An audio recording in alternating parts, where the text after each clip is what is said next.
Hi everyone. So today we're going to be talking a little bit about cover letters. I hope you enjoyed the resume video.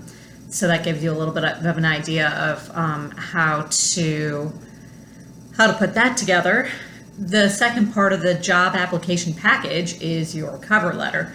And not every job is going to require a cover letter. Not every job is going to even give you the opportunity to upload a cover letter, but it's nice to know how to do it anyway.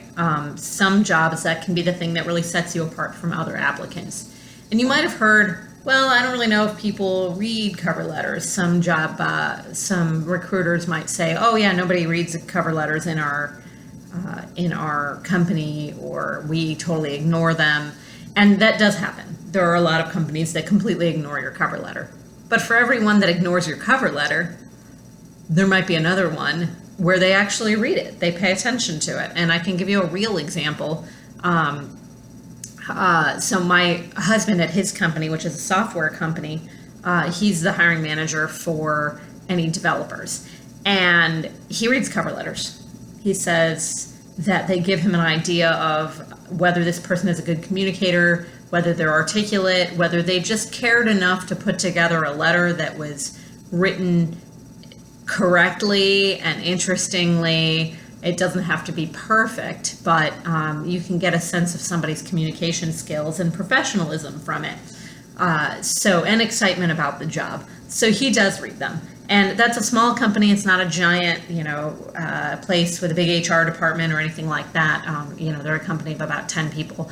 But still, you never quite know when somebody's going to read it and pay attention to it. So every cover letter you write, you should write it as if the person reading it is actually going to care.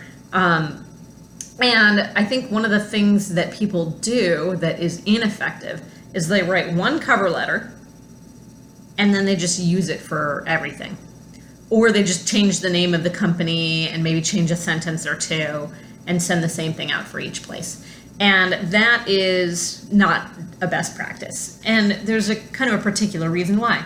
When you read a job description, you're going to get a sense of a few things about the company. The tone that you want to have with them. Are they really formal? Are they really sort of that high-level professional tone? Are they a little bit more casual? Is it like a cool young startup? Who are these people who are reading this? What kind of tone do you want to have with them? Then also the job description will sometimes give you a clue as to what they value. So some job descriptions will have a whole bunch of information that they want from you, preferred qualifications, required qualifications, and it'll be all about your technical skills. We want them to be able to do this, this, and this.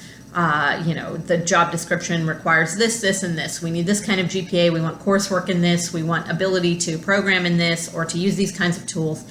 And you'll get this feeling from that job description. This place is really interested in my strong technical skills. So your cover letter should focus on your technical skills. If there's a job description that says, yes, some job duties require, these technical skills, but then as they get into the qualifications and who they're looking for, it seems to be all about the ability to collaborate with others, or that you're a self-starter and you're good at learning things on the fly. If they allow freshmen to apply, I'm rising sophomores, then maybe they don't care as much about how many technical skills you're coming in with. You would still want to mention that. But they might want to see that you're a quick learner, that you're excited about the position, and that you're good at working in groups. Or there might be something that says, oh, we want somebody who's really good at working independently because there's going to be independent projects. So you might give an example of that. So every cover letter is going to be tailored a little bit differently to whatever that company values. What if there is no job description? Then you do the best you can to figure out what they would value.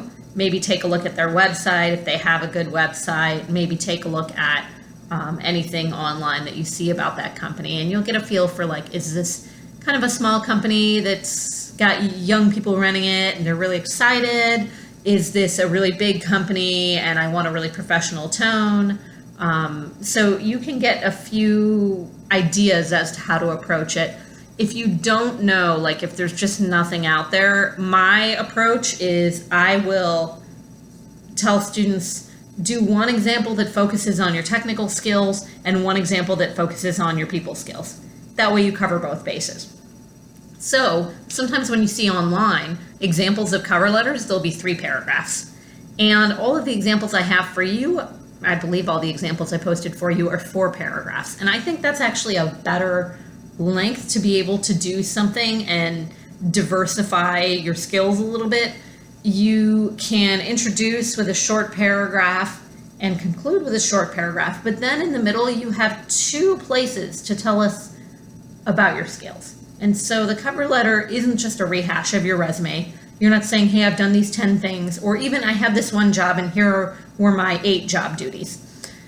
What you're doing is almost like a little hint of what they might get in the interview.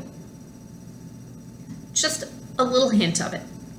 You tell a story and then you talk about what you gained from it. So, if they seem like they might be really valuing somebody who has resilience and flexibility, and that's something that you feel like you want to showcase because you have resilience and flexibility, you might talk about something you did in a student group where student union denied you the funding that you were looking for, so you and your group banded together and you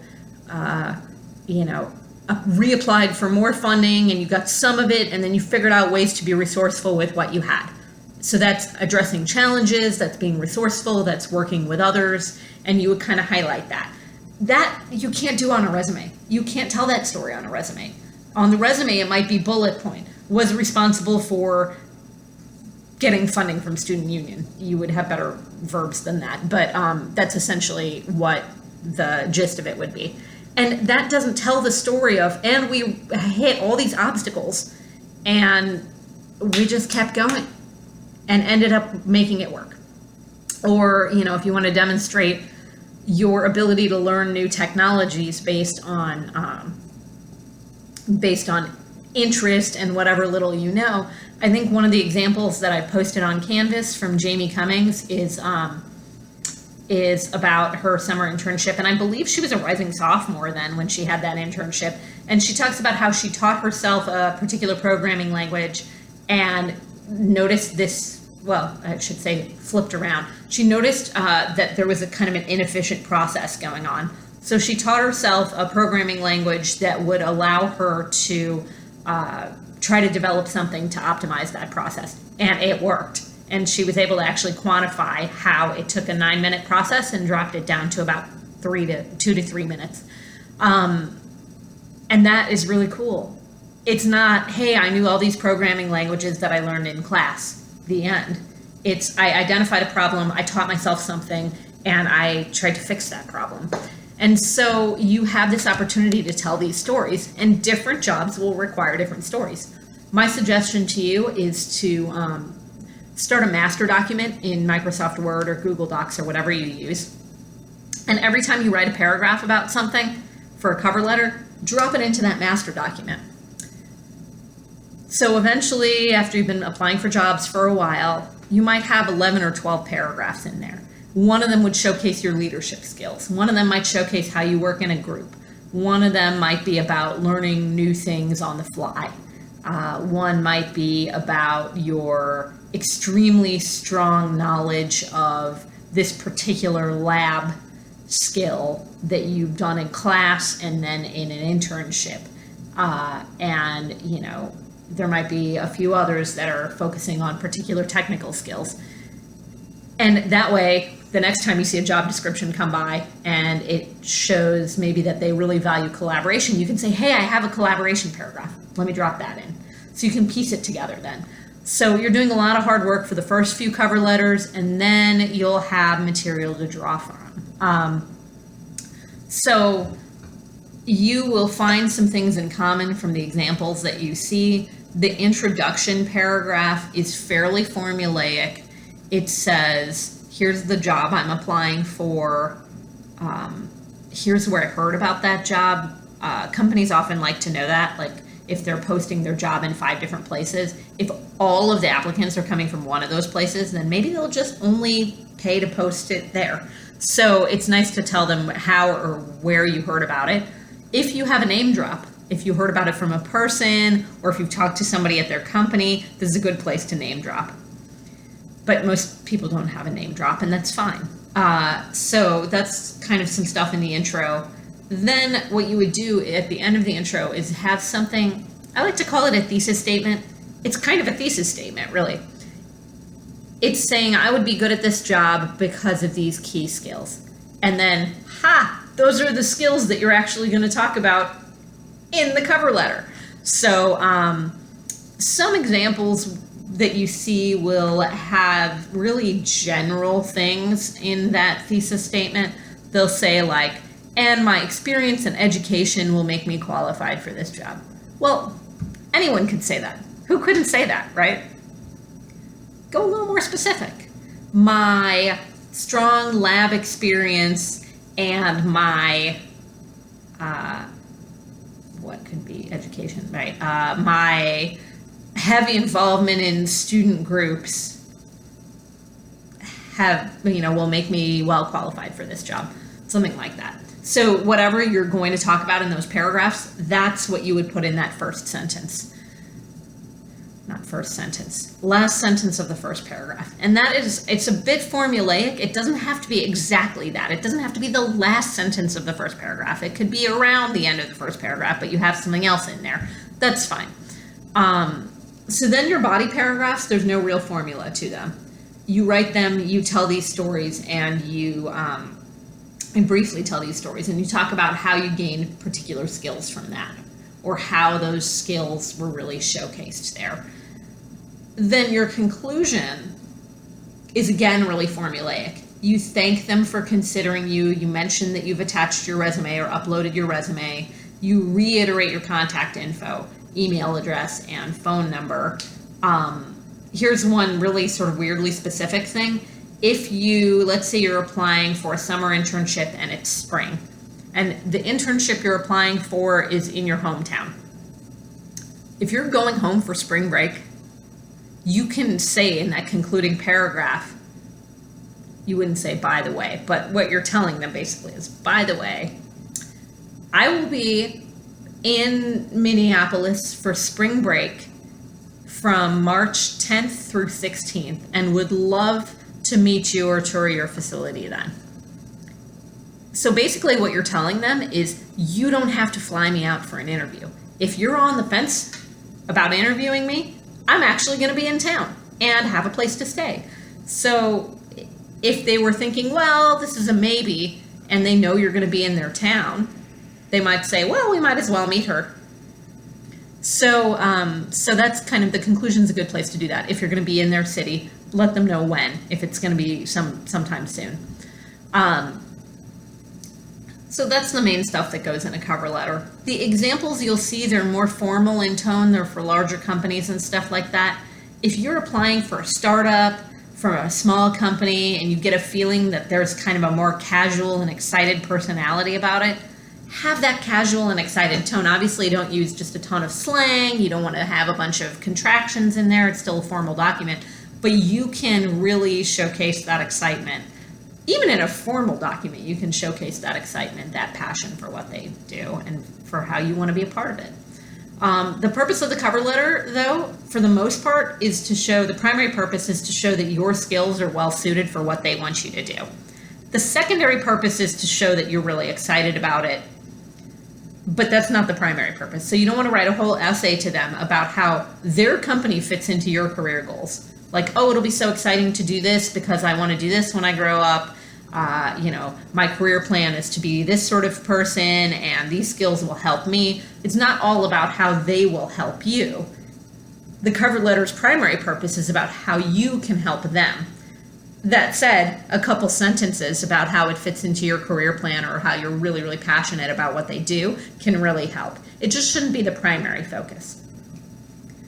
Finally, as far as content goes, just something to consider.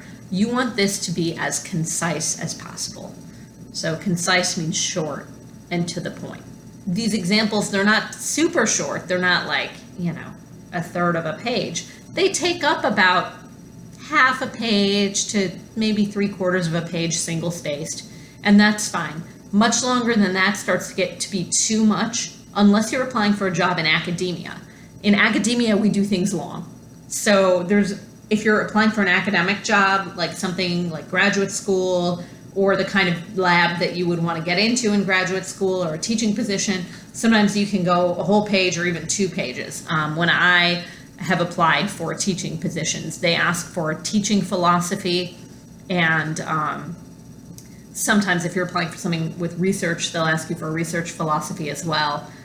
Even with your teaching philosophy, I knew, okay, I've asked around in academia, this can be 2 pages long. So I talked about who my inspirations were as far as my pedagogy goes, how I approach teaching a class, how I feel about how much work the students do on their own and the creativity they're allowed to show, and how for me this isn't a top-down thing.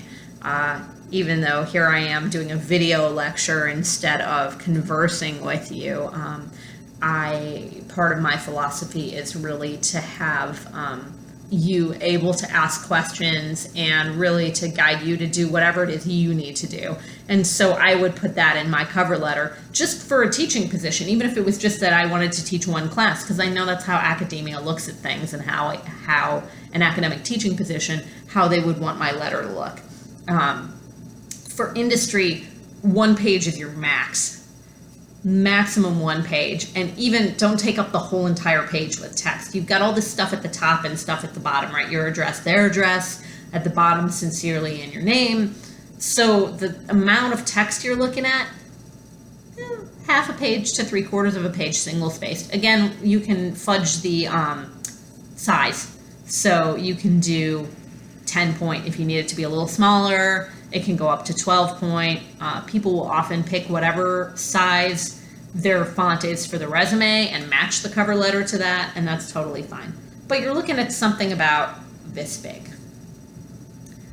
That means your sentences shouldn't have extra fluff in them. You want to keep them as concise as possible. And we're going to be talking about, in these next 5 weeks, we're going to be talking about how to keep things as concise as possible. I say 5 weeks, that's for this summer class that I'm teaching. If you're watching this later during the regular semester, it's a 15-week semester. But in technical writing, we talk about how to make sentences concise, how to take a 10-word sentence and boom, chop it down to 6 words. And so it's kind of satisfying to go in there and cut stuff and then still have the same meaning. And it almost distills it to its essence a little bit better. So write your rough draft and then go through and be like, what can I cut? How many words can I get out of here? And still have the same meaning. You want it to be detailed but concise, and that's the balance. And I think that the examples that I've posted on Canvas do a pretty good job of showcasing that. So that's just kind of a little advice on how to approach your cover letter. You'll take a crack at a rough draft, and rough drafts go okay, but not amazing a lot of the time, and that's why they're rough, right? And so this will be just a good opportunity to give it a try. For this assignment, I'm asking you to have a job description that you are responding to.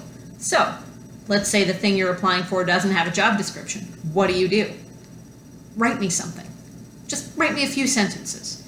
Here's what the job is, here's what I think they're going to be interested in, and what I plan to focus on in my cover letter, so that I can see if you're doing a good job tailoring it to that job.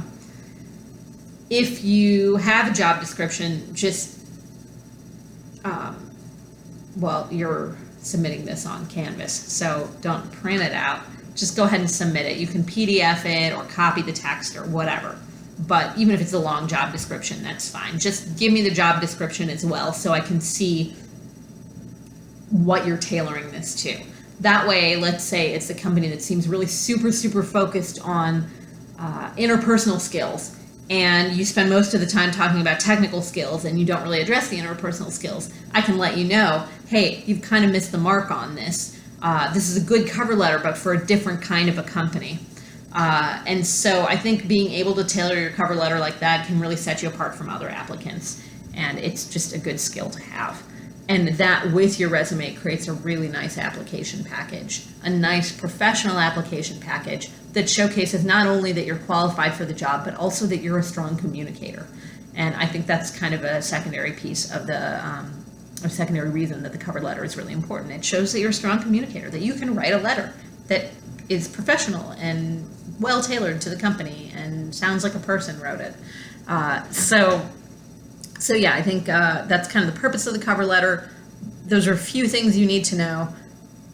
Just take a crack at it. Do the best you can on your rough draft. Don't worry about it being perfect, because you have that time then to turn it into a final draft.